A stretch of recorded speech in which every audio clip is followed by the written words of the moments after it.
இன்னைக்கு கருப்பு கொடி வீடு பூரா கட்டுறாங்க. நான் வந்தேன் கோவையில், எங்கேயுமே கருப்பு கொடி இல்லை. எங்கேயும் நான் பார்த்துக்கிட்டே வந்தேன், எங்காச்சும் இங்கே கோவை மக்கள் உஷாரான மக்கள், விழிப்புணர்வு மக்கள். திரு ஸ்டாலின் அவர்களே, நான் கேட்குற கேள்விக்கு பதில் சொல்ல முடியல. நடைபெறுகின்ற சட்டமன்ற தேர்தலில் தோல்வி பயம் வந்துட்டுது, தோல்வி ஜுரம் வந்துட்டுது. அதனால பாராளுமன்ற தொகுதி வரமுறை தமிழ்நாட்டுக்கு பாதிப்புன்னு திரு ஸ்டாலின் அவர்களே ஏற்கனவே உள்துறை அமைச்சர் சென்னைக்கு வந்த பொழுது, தமிழ்நாட்டுக்கு வந்தபோது, தமிழ்நாடு எந்த விதத்திலும் பாதிக்காது, பாராளுமன்ற தொகுதி வரமுறை தமிழகத்தில் எந்த விதத்திலும் பாதிக்காது தெளிவா சொல்லிட்டாங்க. இப்ப எதுக்கு கருப்புடி போராட்டம் தெரியுங்களா? நல்லா புரிஞ்சுங்க. சாதாரண ஆள் இல்லை இருக்கிற முதலமைச்சர். இவருக்கு தெரியும் எப்படி இந்த பாராளுமன்ற வரமுறை செயல்படுத்தப்படும், முன்கூட்டியே தெரியும். ஏன்னா அங்கங்க கருப்பு கொடி காட்டினா இப்போ இவர் நினைக்கிற மாதிரி அறிவிச்சுட்டா, பாத்தியா நான் போராட்டம் பண்ணேன், மத்திய அரசு பணிஞ்சு போச்சு என்ன சொல்லுவாரு? இவர் கருப்பு கொடி ஊர் பூரா கட்டின பிறகு இவர் நினைக்கிறதுக்கு மேல நல்லது செய்ய போறாங்க. யாரு? திரு ஸ்டாலின் நினைப்பதற்கு மேலாக, அவருடைய கட்சி கூட்டணி தலைவர் நினைப்பதற்கு மேலாக அற்புதமாக இந்த பாராளுமன்ற தொகுதி வரமுறை செயல்படுத்துவாங்க. அப்ப என்ன சொல்லுவார் தெரியுமா? இன்றைய முதலமைச்சர் ஸ்டாலின், நான் கருப்பு கொடி வீடு புறம் தமிழகத்திலே கட்டிய காரணத்தினால் மத்திய அரசு பயந்து போய் நான் சொல்லுவதை ஆமோதித்து அதை நிறைவேற்றும் சொல்லுவார். பாருங்க, நாளைக்கு பத்திரிகையில் அப்படித்தான் வரும். நாளைக்கு டபுள் கே மாறுறாரு. அவரெல்லாம் தெளிவா இருக்கிறாங்க. மத்தியில் இருக்கிற ஆட்சியாளர் தெளிவா இருக்கு. நம்முடைய மாநிலம் மட்டும் இல்ல, இந்தியாவில் இருக்கின்ற அனைத்து மாநிலங்களும் பாதிக்காத அளவுக்கு பாராளுமன்ற தொகுதி வரமுறை செயல்படுத்தப்படும் என்று உறுதி கொடுத்துட்டாங்க. உறுதிப்படி செயல்படுவாங்க. மக்கள் மகிழ்ச்சியோடு இருப்பாங்க. ஆனா ஒரு ஆளுக்கு மட்டும் மகிழ்ச்சி இருக்காது. யாரு? ஸ்டாலினுக்கு. அவர் கண்ட கனவு பலிக்கலையே. அவர் கண்ட கனவு, அதுக்கு தான் இந்த கருப்பு கொடி போராட்டம். இந்த கருப்பு கொடி போராட்டத்தை கட்டி, இந்த கருப்பு கொடியெல்லாம் வீடு வீடாக கட்ட சொல்லி யாருமே கட்டல. அது வேற விஷயம். அவங்களுக்கு எல்லாம் மக்களுக்கு தெரியும். ஸ்டாலின் கூட மக்களுக்கு நன்கா தெரியும். அதனால ஸ்டாலின் அவர் இப்படி கோரிக்கைலாம் நான் வச்சேன், இந்த கோரிக்கை நிறைவேற்றலைன்னா தமிழ்நாடு பதறும், தமிழ்நாடு பழைய முறை சந்திக்கினாரு. எங்க போய் சந்திக்கும்? திமுக ஆட்சி இருக்க வரைக்கும், அப்பா முதலமைச்சர் வரைக்கும் மதுரை மண்ணில் காலை வைக்கல.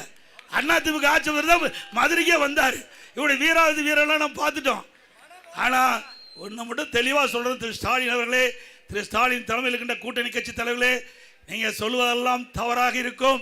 ஆனால் மத்திய அரசு ஏற்கனவே உறுதிமொழி கொடுக்கப்பட்டு விட்டது. இன்றைக்கு தமிழகம் மட்டுமல்ல, இந்தியாவில் அனைத்து மாநிலங்களும் எந்த விதத்திலும் பாதிக்காத அளவுக்கு பாராளுமன்ற தொகுதி வரமுறை சிறப்பாக செயல்படும், மக்கள் மகிழ்ச்சி தரபடி செயல்படுத்தப்படும். இந்த கரூர் அங்கிருந்து இங்க இறக்குமதி பண்ணிருக்க ஒரு ஆளு இங்க நிக்கிறார்ல, எவ்வளவு வழக்கு போட்டிருக்கிறார். கரூர் சட்டமன்ற தொகுதியில் அண்ணா திமுக காரன் மீது இந்த காவல்துறை பொய்யான வழக்கு பல போட்டிருக்குது. அத்தனையும் தோண்டி எடுக்கப்படும். அண்ணா திமுக ஆட்சிக்கு பிறகு தவறான வழக்கு பதிவு செய்த எவ்வளவு பெரிய அதிகாரி இருந்தாலும் கடுமையா நடவடிக்கை எடுப்பேன். அன்னைக்கு இருந்த பழனிசாமி வேற, இனிமேல் வர்ற பழனிசாமி வேற.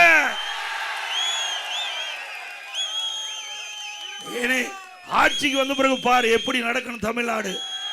ஸ்டாலின் அவர்களே, இங்க இருக்கிற வேட்பாளர் திரு செந்தில் பாலாஜி, நல்லா புரிஞ்சுக்க.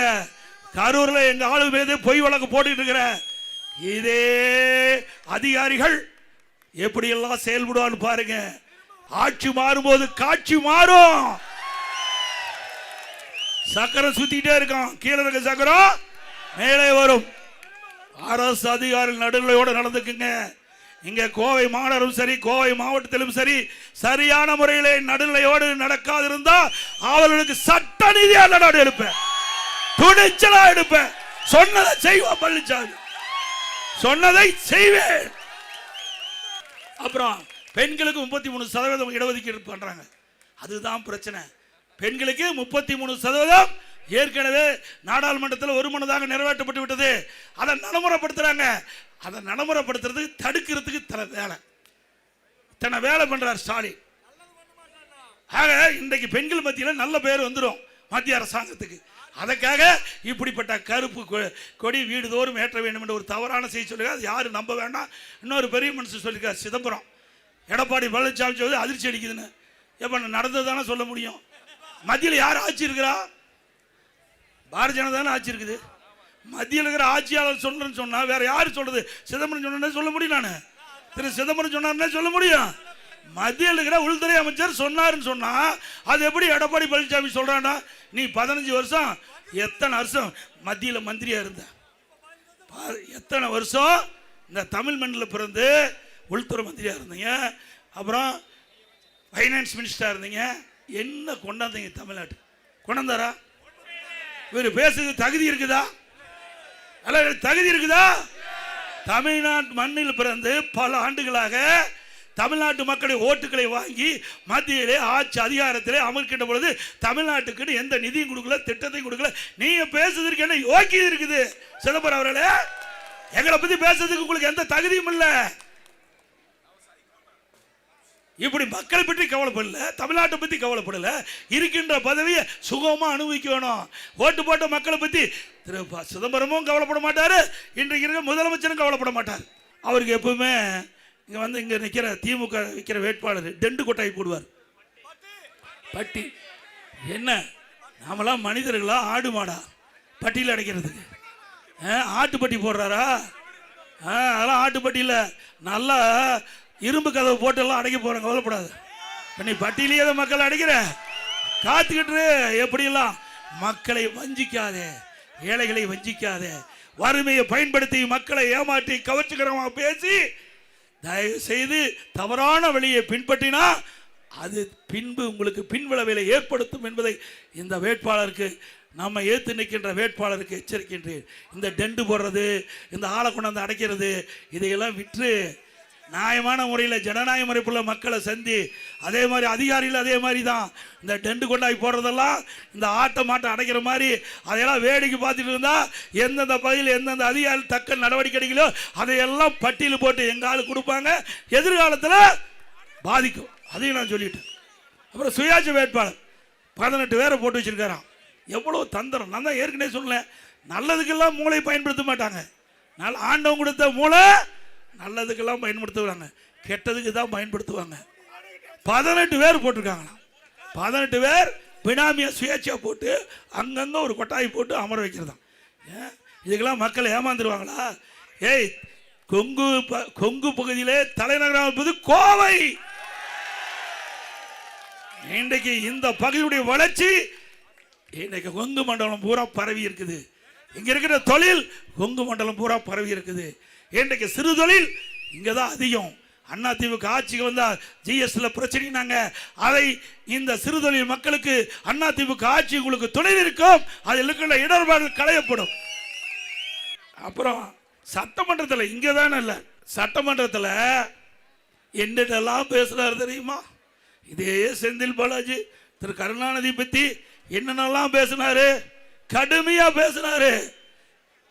பேசினாரு. சட்டமன்றத்தில் பதிவு நீக்க முடியாது. அதே திரு ஸ்டாலின் பேசினாரு. அவர் வந்து டிரான்ஸ்போர்ட் மினிஸ்டர் இருக்கும்போது, இங்க நிக்கிற வேட்பாளர் டிரான்ஸ்போர்ட் மினிஸ்டர் அதிமுக இருக்கும்போது இந்த டிக்கெட் அடிக்கிற மிஷின் இருக்கு பாத்தியா, அதுல ஊழல் பண்ணான்னு பேசினாரு. இப்படியெல்லாம் பேசிவிட்டு புனித நீராடி தூய்மையானவரா வந்து நிக்கிற மாதிரி அடையாளத்தை காட்டுறார். நல்லா பாத்துங்க, 5 கட்சி அமாவாசை. அவர் போகாத கட்சியே கிடையாது. 5 கட்சிக்கு போனதுல மட்டும் ஒரே 5 ஆண்டுல 2 சின்னத்துல நிறுத்தின பெருமை இங்க இருக்கிற வேட்பாளர்கள். முதல் அதிமுக நின்று ஜெயிச்சாரு, பிறகு அதிமுக இருந்து வெளியேறின நீக்கிட்டோம், போய் திமுக நின்று ஜெயிக்கிறார். அங்க பூரா வாரி விட்டார். இதே மாதிரி அதை செய்வோம் இதை செய்வேன், என்னுடைய கரூர் சட்டமன்ற தொகுதியில் தேனாரும் பாலாரும் ஓடும் எல்லாம் மக்கள் நம்பினாங்க, ஓட்டா குத்துனாங்க. நாமும் போட்டு இங்க வந்துட்டார். யாரு? தெற்கு சட்டமன்ற தொகுதிக்கு வந்துட்டார். தயவு செய்து அருள் கூர்ந்து நீ சிந்திக்க வேண்டும். ஒரு அரக்கன் மன்னிக்க முடியுமா? அரக்கன் எப்படிப்பட்டவர் உங்களுக்கு தெரியும்? அரக்கனை விட கொடியமானவர், அரக்கனை விட கொடியமானவர். அப்படிப்பட்ட மனிதாபிமானம் இல்லாத, மனித இரக்கம் இல்லாத ஒருவர் இந்த தொகுதியில் போட்டியிடார். அருள் கூர்ந்து தயவு செய்து கொங்கு நாட்டு மக்கள் விழிப்புணர்வுகள், சிந்தித்து பார்க்கக்கூடியவர்கள், எது சரி தவறு என்று எடை போட்டு அதற்கு தக்க தீர்ப்பளிக்கக்கூடிய மக்கள், இந்த மண்ணில் பிறந்த மக்கள், அவர்கள் நியாயமான தீர்ப்பை வழங்குவீர்கள், நல்லவரை தேர்ந்தெடுப்பீர்கள். திரு அர்ஜுனன் அவர்களையும் திரு ஜெயராமன் அவர்களையும் வாணி சீனிவாசன் தேர்ந்தெடுக்கப்படுகிறார். பிறகு கொரோனா ஒரு சோதனையான நேரமாக இருக்கிறதுனால மக்களை பாதுகாக்க வேண்டிய பணியை நான் ஈடுபட்டேன். அதை இலக்காரமாக வச்சுக்கிட்டு நீங்கள் ஏதேதோ தவறு செய்கிறீங்க. இந்த அரசாங்கத்தில் அதிகாரிகள் தயவு செய்து அருள் கூர்ந்து சட்டத்தின் மீறி நீங்கள் நடவடிக்கை எடுக்க வேண்டும். நீங்கள் அரசாங்கத்துக்கு விசுவாசமாக இருக்குன்னு நினச்சிக்கிட்டு தவறான செயல் ஈடுபட்டால் உங்களை யாராலையும் காப்பாற்ற முடியாது. நிச்சயமா சொல்றேன், உறுதிபட சொல்றேன். இந்த தெற்கு சட்டமன்ற தொகுதியில் சொல்றேன், யாராலையும் காப்பாற்ற முடியாது. தவறு செய்தவர்கள் எவரால் விட்டு வைக்க மாட்டேன். எவ்வளவு பெரிய பதவி இருந்தாலும் விட்டு வைக்க மாட்டேன். அதனால என்ன நடந்தாலும் பரவாயில்ல, அதை பத்தி எனக்கு கவலை இல்லை. தவறு செய்யக்கூடாது. நியாயமான முறையில் நடங்கள், நடுநிலையோடு நடங்கள். மக்களுக்கு நீங்க பிரதிநிதியாக இருக்க வேண்டும். மக்களுடைய வரிப்பணத்தில் நீங்க சம்பளம் வாங்குறீங்க. திமுக கட்சியிலிருந்து சம்பளம் வாங்கல, மக்களுடைய பங்கு, மக்களுடைய வரிப்பணத்திலிருந்து சம்பளத்தை வாங்கி கொண்டிருக்கின்றீர்கள். அந்த சம்பளத்தை வாங்குகின்ற அதிகாரிகள் சரியான முறையில் மக்களுக்கு உதவி செய்ய வேண்டும், நடுநிலையோடு நடக்க வேண்டும். இது ஒரு இந்திய நாடு, மிகப்பெரிய ஜனநாயக நாடு. இந்த ஜனநாயக நாட்டில் ஜனநாயக முறைப்படி நடந்துக்குங்க. ஒரு கட்சிக்கு ஆதரவாக செயல்பட்டீங்களா உங்களுடைய எதிர்காலம் கேள்விக்குறியாகிவிடும். அதைத்தான் எச்சரிக்கையாக சொல்லிட்டு போறேன். இதுவரைக்கும் நான் எந்த இடத்துலையும் இப்படி பேசல, இந்த இடத்துல தான் நான் பேசியிருக்கிறேன். எங்க இருக்கிற வேட்பாளர் வந்திருக்கிறார், தெற்கு சட்டமன்ற தொகுதியில் திமுக சார்பால் போட்டிடுறாருல, வீராதி வீரன் சூராதி சூரன் பேசுறாருல. ஆட்சி மாறினா ஆளே காணாம எங்க ஓடி ஒளிச்சுக்குவார தெரியாது. ஆட்சி மாறினா அவ்வளவு வழக்கு இருக்குது, அவ்வளவு வழக்குகள் நீதிமன்றத்திலே நடந்துட்டு இருக்குது. அவ்வளவு வழக்கு நடைபெற்றுக் கொண்டிருக்கிற பொழுது அவருடைய பேச்சு இந்த அதிகாரி கேட்டா அவரை காப்பாத்துறதுக்கே முடியாது. உங்களை எங்க போய் காப்பாத்துவாங்க? சிந்திச்சு பாருங்க. தயவு செய்து அருள் கூர்ந்து சிந்திக்க வேண்டும். அதே போல மக்களும் சிந்திக்க வேண்டும். நீங்க சாதாரணமா நினைச்சிடாதீங்க. நீங்க எவ்வளவு ஆசை காட்டுவாங்க, கவர்ச்சிகரமா பேசுவாங்க. தேர்தல் விதிமுறைப்படி நான் எதுவும் பேசக்கூடாது. நீங்க உங்களுக்கெல்லாம் என்னென்ன செய்வாங்க உங்களுக்கு தெரியும். அதை நம்பி ஏமாந்துடாதீங்க, தயவு செய்து ஏமாந்துடாதீங்க. இருக்கிற கூப்பி வேண்டி கேட்டுக்கிறேன்.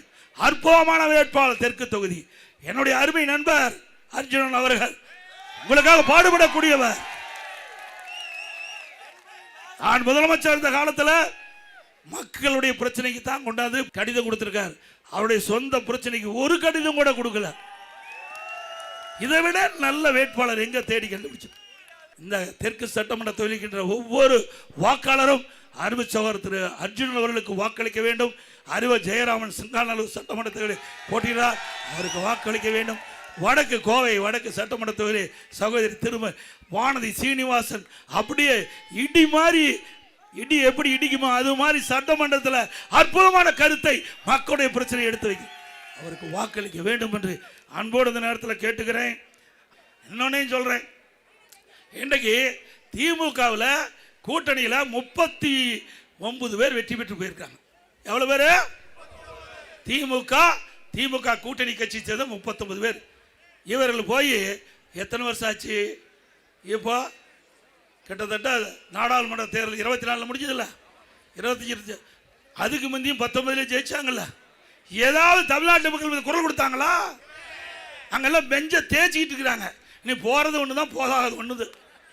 உங்களுக்கு ஓட்டு மக்கள்லாம் ஓட்டு போடுறது வேஸ்ட். உண்மைதானே?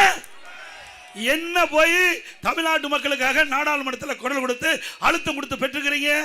இதே அண்ணா திமுக இருந்தது, காவிரி நதிநீர் பிரச்சனை வந்தது. அந்த காவிரி நதிநீர் பிரச்சனை வந்தபோது நாம பாரதிய ஜனதாவோட கூட்டணி அமைச்சிருந்தோம். அந்த காலகட்டத்தில் உச்சநீதிமன்றம் அளித்த தீர்ப்பை மத்திய அரசு வெளியிடுவதிலே காபதாம் செஞ்சது. உடனடியாக நாம் பல முறை கோரிக்கை வச்சோம்.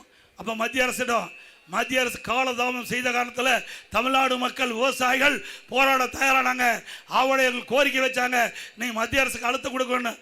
உடனே மத்திய அரசுக்கு அழுத்தம் கொடுத்து 22 நாட்கள் நம்முடைய 37 நாடாளுமன்றங்கள் நாடாளுமன்றத்தையே ஒத்தி வச்சோம். 22 நாட்கள்ங்க.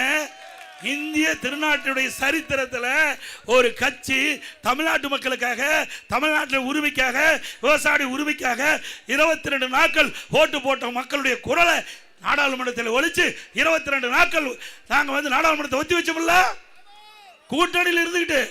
இன்றைய தினம் நீட்டுன்னு சொல்றீங்க. நீட்டு யார் கொண்டாந்தது? காங்கிரஸ் திமுக தான் கொண்டாந்தது. 2019 டிசம்பரில் மத்தியில் காங்கிரஸ் ஆச்சு. திமுக இருக்கிற காந்தி செல்வன் சுகாதாரத்துறை இணையமைச்சர். அப்போதான் நீட்டை கொண்டாந்தீங்க. கொண்டாந்தது அவர் தான், எதுக்குறது அவர் தான். யாரு கொண்டாந்தது, எதுக்குறதோ எப்படி பாருங்க, டபுள் கேம் ஆடுறாங்க. இதை பற்றி ஏதாவது நாடாளுமன்றத்தில் குரல் கொடுத்து ஒத்தி வச்சிருக்கீங்களா? அப்புறம் எதுக்கு நாடாளுமன்றத்தில் 39 பேர் நீங்க எதுக்கு இருக்கிறீங்க?